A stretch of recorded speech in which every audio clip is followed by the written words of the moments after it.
Ever since I was a child, I've had a nut allergy. It's not something small or mild, it's actually a very serious allergy. Because of this, my entire family has always been really careful. They know how dangerous it can be for me, so they go out of their way to make sure they never use nuts in anything they cook. Whether it's a big family dinner or a simple snack, everyone double checks the ingredients to make sure it's safe for me. I've been married to my husband for 4 years now. From the very beginning, even on our very first day of talking, I made sure to tell him about my nut allergy. I wanted him to know how serious it was right away. He comes from a culture where nuts are used a lot in everyday cooking. It's a big part of their food traditions. On top of that, he's a professional chef, so he works with all kinds of nuts while preparing meals for others at the restaurant. After finding out about my allergy, he has been extra careful around me and always changes his clothes before coming home to me, and then quickly takes a shower. He's also never prepared any dishes with nuts when I'm at home. Now, the real problem in all of this is my mother-in-law.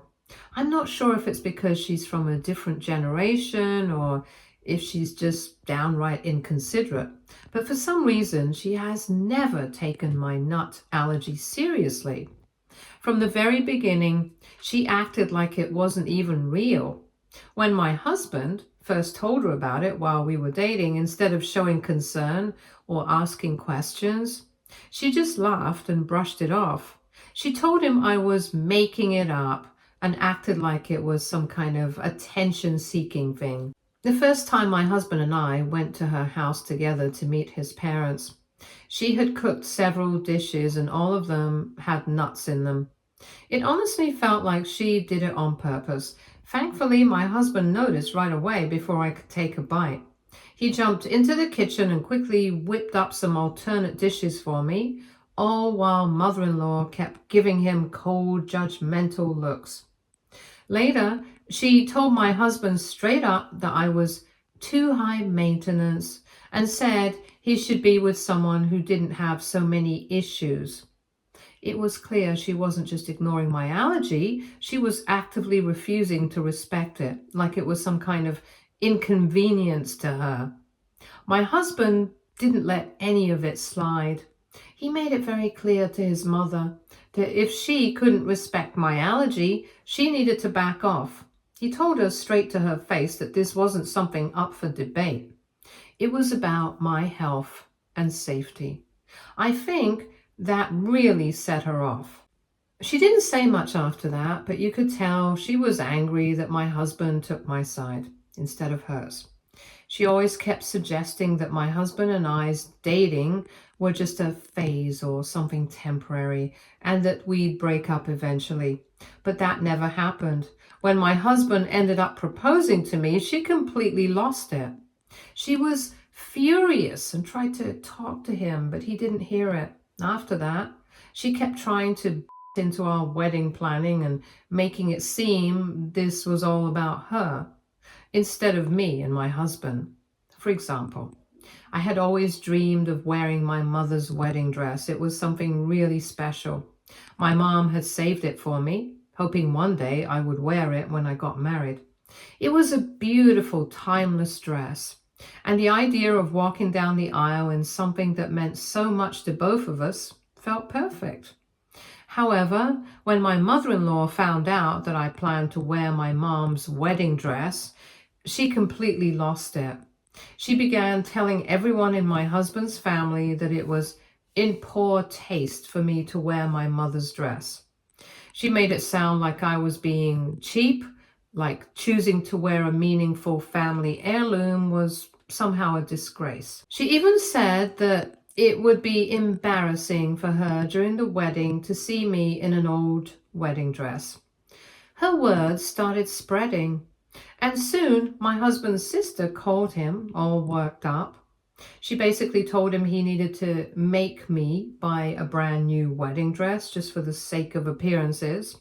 According to her, if I wore the vintage dress, people would talk, and it would reflect badly on their side of the family.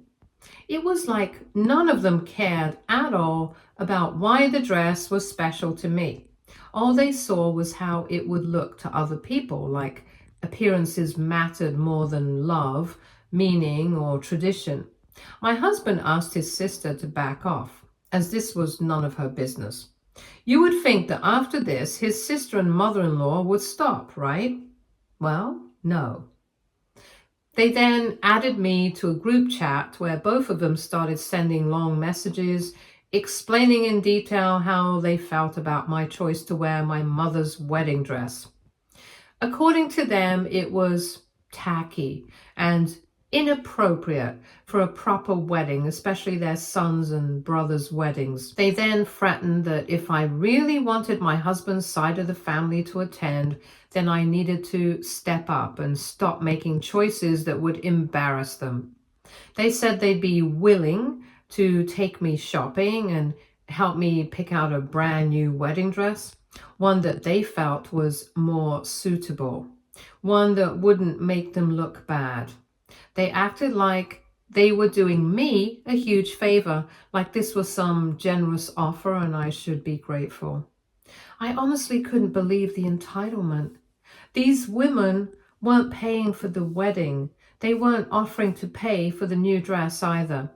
Yet here they were trying to take control of my wedding day and treat it like it was theirs. The nerve of it all, telling me what I should wear, acting like I owe them something just for being related to my husband. It was insulting, and it only made me even more sure that wearing my mother's dress was the right choice. I told both of them directly in the group chat that they were being extremely rude and completely out of line for even suggesting something like that. This was my wedding. I made it very clear that their threats and emotional blackmail weren't going to work on me. If they honestly thought they could bully me into changing my mind, they were going to be very disappointed. I wasn't about to let anyone shame me into giving up something so meaningful to me, not for their approval, and definitely not for their pride. Later that evening, I showed my husband the messages and explained what had happened. He was furious. I had never seen him that angry before. Without hesitating, he picked up his phone and called them both.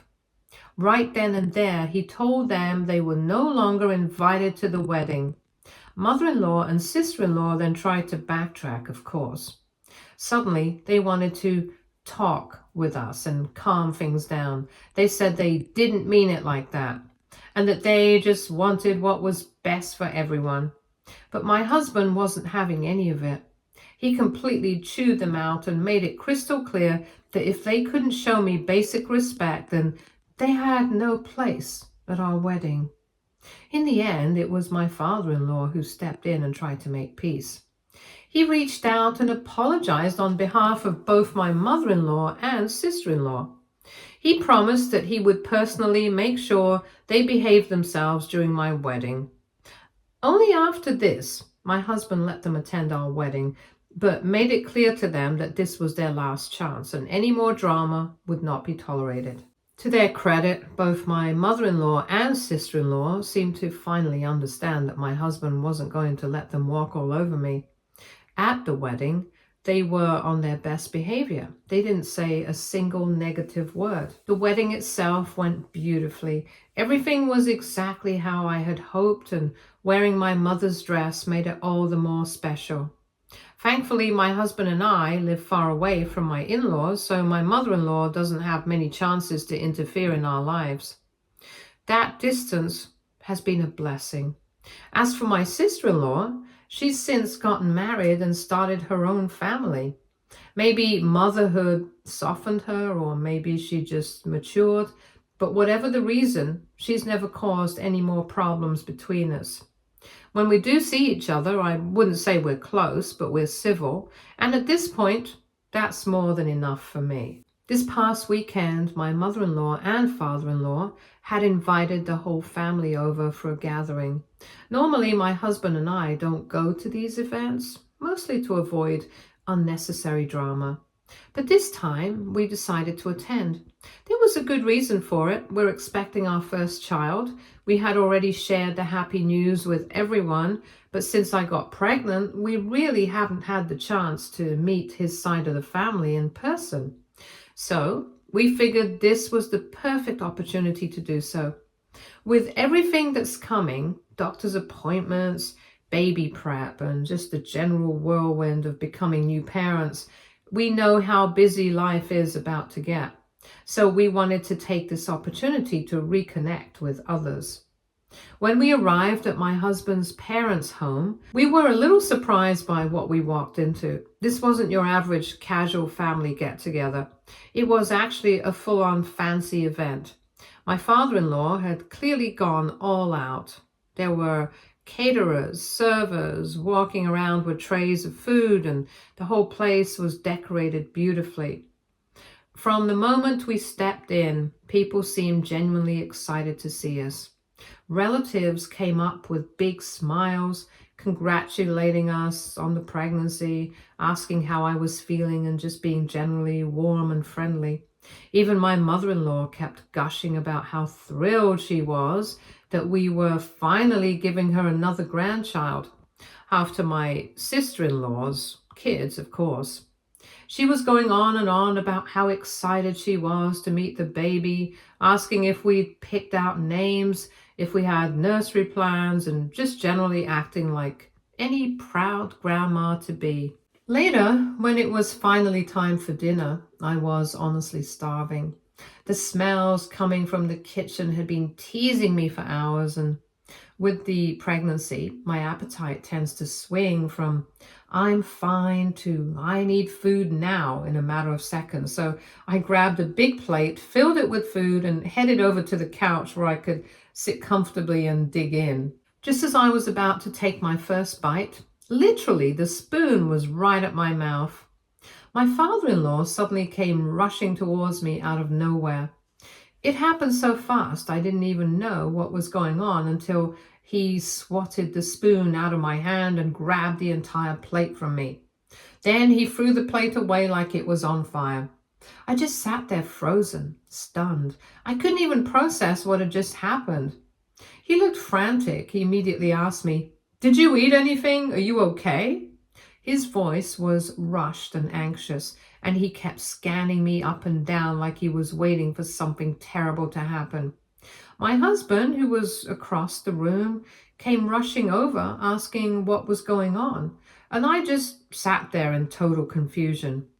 I hadn't eaten anything yet, so I shook my head, looking at my father-in-law with a puzzled expression. I couldn't understand why he had just thrown my plate away or why he had stopped me from eating. It all felt so out of the blue and extreme. My husband looked at his dad, then at me, trying to make sense of what was happening. "Dad, what's going on?" he asked, his voice full of concern. The entire room had fallen silent. Finally, my father-in-law turned to us, his face still looking a little frantic. He paused for a moment like he was trying to figure out how to explain this mess.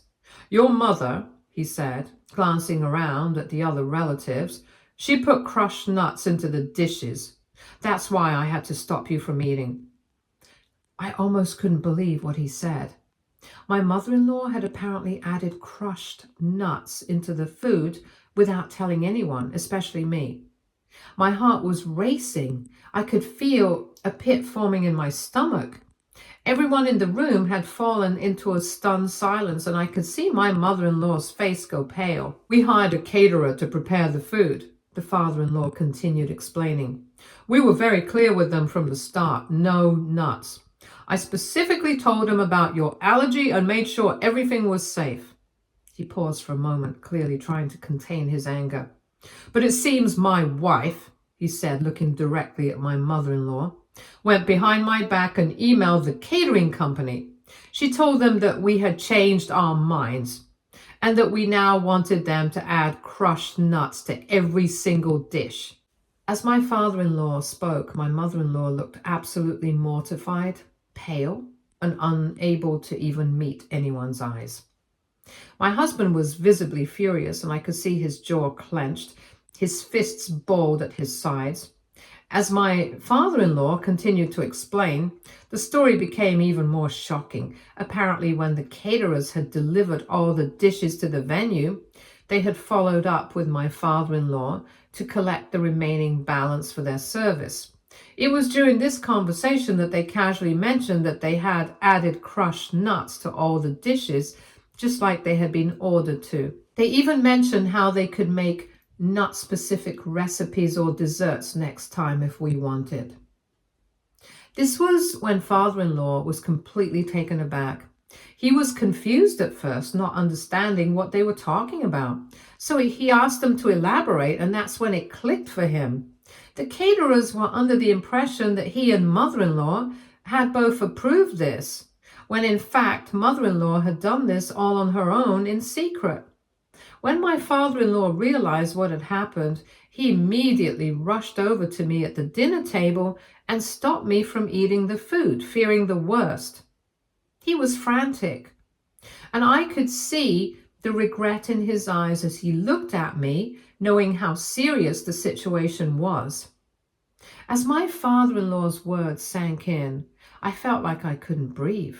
I just stared at my mother-in-law in utter shock, trying to process what she had done. I couldn't even fathom how she could have done something so reckless, so dangerous. She had known about my nut allergy for years, and yet she went ahead and put me in harm's way anyway. The gravity of it hit me like a ton of bricks. My husband, clearly furious, immediately turned to his mother. His voice was loud and sharp as he demanded, "Why would you do something like that? Why would you try to hurt my wife?" The anger was clear in his tone, and I could see how much this was cutting him too. It wasn't just a betrayal of his wife. It was the betrayal of trust that his own mother had shattered. The other relatives at the table were also upset and started speaking up for me. Their voices were mixed with disbelief and anger. They all knew about my allergy, and they couldn't understand how my mother-in-law could have crossed such a line. One by one, they called her out, telling her that what she had done was completely unacceptable and reckless. But my mother-in-law wasn't about to back down without a fight. She started to vehemently argue back, her voice defensive and almost dismissive. "I was only doing this for the sake of my grandchild," she insisted, as though that somehow justified her actions. She went on, doubling down on her beliefs that no one could truly have a nut allergy. "I still don't really believe anyone can have an allergy to nuts," she added, as if her own opinion on the matter held more weight than facts or medical realities. "I don't want my grandchild to come out with a dumb allergy like yours," she snapped at me.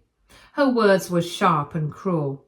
"I don't want my grandchild to have a life full of restrictions like yours. I want them to live a fuller life, not be tied down by some ridiculous allergy." Her words stung. It was as if she had completely dismissed not only my health, but the health of our child, all because of her own misguided beliefs. To her, this wasn't about keeping me safe. It was about controlling the situation and forcing her ideas onto everyone else, including my child. She wanted to trick me into eating nuts, hoping that she could prove that my allergy was all in my head. It wasn't just an accident or a misunderstanding. It was a deliberate attempt to discredit my condition, to make me look like I was somehow exaggerating. I felt a deep sense of betrayal, and I couldn't hold it in anymore. My voice broke as I snapped back at her. "You have no idea what you could have done to me." I almost couldn't breathe from the sheer anger and shock. "If I had actually eaten that plate, I could have died. And what about my baby? You could have killed us both." My husband, equally furious, stepped forward and yelled, "What you did could put you in jail, Mom. This is a crime. You don't mess with someone's life like this, especially when it comes to something as serious as an allergy." But still, my mother-in-law wasn't backing down. She scoffed at us, completely disregarding the gravity of what she had just done. "I didn't mean to harm you," she insisted. "I was just doing it for the sake of my grandchild." Then she added, as though it were the most reasonable thing in the world. As the baby's grandma, I know what's best. I know what your baby needs. Her tone was so patronizing, as if she had some kind of divine wisdom on the matter. My husband and I looked at her in complete disbelief. How could she still argue, still try to twist everything around as though she had a better understanding of my body and my child's well-being than I did?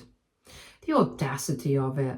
It was as if she didn't see us as capable, responsible adults. My husband, clearly fed up and furious beyond words, didn't hesitate for a second. He took my hand and gently helped me up from the couch, his grip tight. "You are a horrible person, and I'm done," he said to his mother, his words firm and final. "I'm done arguing with you. I'm done with all of this." He looked straight at his mother, and with a coldness in his tone that I had never heard before, he said, "From this day on, you're cut off. You will not be allowed around me. You will not be allowed around my wife, and you will never be allowed near our child." My mother-in-law's eyes widened, her face turning pale as she realized what was happening. The fear in her eyes was palpable. She tried to argue, but her words came out weak and desperate. But I didn't mean to hurt anyone," she stammered, her voice trembling. "I was just doing what was best for my grandchild, for our family." But before she could say another word, my father-in-law, who had been standing quietly until this moment, finally spoke. "Enough," he said to her. "You've said enough." He turned to face her, his expression grim. "What you did was unforgivable. You knew better than to mess with her health, and with that child's health. You have no excuse for what you've done, and there's no coming back from this." My mother-in-law's face contorted in disbelief. She looked humiliated as she looked around at the family, at the judgment on their faces, and realized she had no defense left. After we left the family gathering, my husband kept asking me if I was okay, his concern for my well-being evident in the way his eyes darted between the road and me. It was as if he couldn't fully believe what had unfolded, like he still couldn't process the reality of what his mother had done. He apologized over and over again, feeling guilty for what had happened, as if any of it was his fault. But I assured him, telling him that none of it was his fault. The fact that his mother had chosen to go so far, to intentionally put me in harm's way, was something neither of us could have ever anticipated. We have never imagined that someone we trusted could be so reckless, so cruel. As we talked further, we realized that we were both in shock. Never in our wildest dreams did we think that my mother-in-law would be capable of something like this. She had always been difficult, but this was something else entirely. We both felt betrayed, not just by her actions, but by the way she had undermined us and put us at risk without a second thought.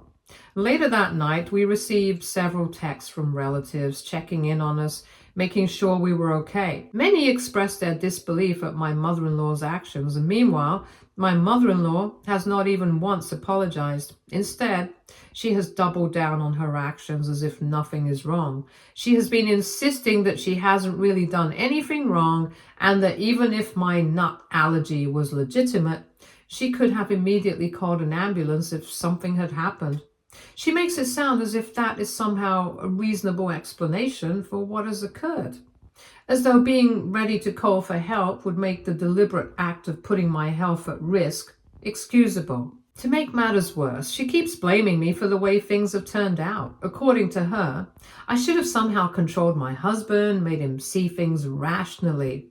She said that I should have handled him better so that he wouldn't have gotten so upset. It was as if I were the one who had overreacted, as if I were the one who had caused the drama. In her mind, the problem isn't her actions, it's how we left the party.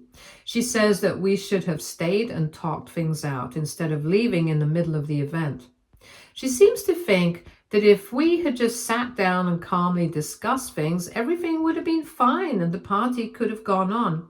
She seems to be more concerned about how we left, about making her look bad, than she is about the fact that she put my life and the life of our baby in danger. AITA for what happened? Update 1. After a long emotional conversation, my husband and I have come to a firm conclusion. We are done with my mother-in-law. We have both agreed that there is no way we can continue having any contact with her. The decision is clear. We will be blocking her from our lives, and there will be no more discussions, no more chances. She has completely destroyed her right to be a part of our family by putting me and our baby in danger. What she has done is unforgivable, and the thought of her continuing to have access to us is terrifying. God only knows what she might try to do in the future if we let her back in, and we can't take any risks. People keep asking me where my sister-in-law was during all this. Well, she wasn't there at all. She and her family were not able to attend the gathering, so she had no part in what happened. But since the incident, she has reached out to me, concerned about how I was doing and how the baby was. It is clear that she had nothing to do with her mother's plans. It has been a bit of a relief to know that not everyone in the family shares mother-in-law's mindset. Update 2. After talking to a lawyer, we have come to the hard truth that since I didn't actually eat anything with nuts, we can't press any charges against my mother-in-law. It is admittedly frustrating knowing that what she has done is dangerous and deliberate, but legally, there's little that we can do. For now, all we can do is cut her off completely from our lives. If she decides to pursue us further or escalate things, we could then take legal steps to protect ourselves, including seeking a restraining order if necessary. Just to be clear, this isn't just about cutting off contact with her. It was about protecting our future, our family, and our peace of mind. As much as it pains us to make this decision, it feels like the only option left. We can't afford to take any chances when it comes to our safety and the safety of our unborn child.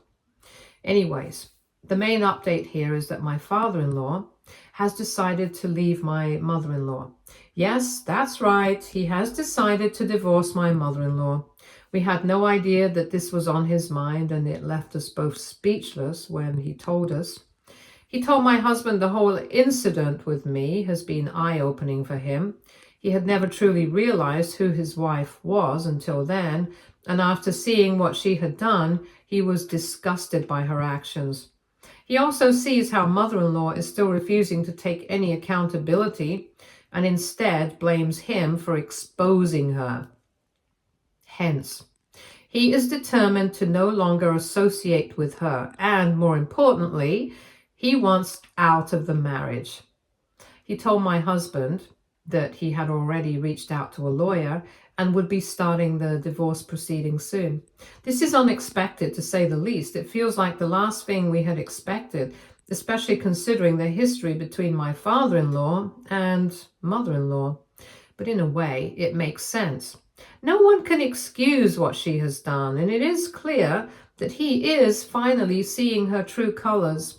Overall, I feel a strange mixture of emotions. On one hand, I'm glad that my father-in-law is standing up for what is right, but on the other hand, I feel sad for my husband. His parents are getting a divorce, and it must be incredibly painful to see his family fall apart in such a way. However, my husband, though surprised by his father's decision, is supportive. He has assured his dad that he has his back and he understands why he was making this move. There's no excuse for what my mother-in-law has done, and my father-in-law deserves to live a life free from someone who can jeopardize their family's safety in such a reckless manner. Update 3. This week, things took yet another unsettling turn. Since my mother-in-law hasn't been able to reach us directly, thanks to being blocked on all platforms, she resorted to sending us an email. The email was full of the same misguided anger and self-justification, but this time she blatantly tried to blame me for the tension in her marriage, claiming that my behavior and the way I am were the reason her relationship with my father-in-law was falling apart. Basically, she was blaming me for her divorce. The audacity of her blaming me for the collapse of her marriage was beyond words. Apparently, in her eyes, I was the sole cause of their issues and insisted that my husband and I should talk with my father-in-law and somehow convince him to change his mind so he could reconcile with her. It's as though she truly believes that we can undo everything she has done by simply asking him to forgive her, as if the harm she caused could be easily erased. I could hardly believe what I was hearing. Once again, she was refusing to accept any responsibility for her actions and was instead trying to manipulate the situation in her favor. She couldn't fathom that it wasn't about us overreacting. It was about the very real and dangerous thing she had done to me. My husband was livid when he saw the email. However, we have both agreed that there is no reason to respond to her email. The more we engage with mother-in-law, the more she will escalate her behavior. If anything, we both want to make sure we keep ourselves and our growing family as far away from her toxic influence as possible. Stay tuned for more stories from our girl relationships.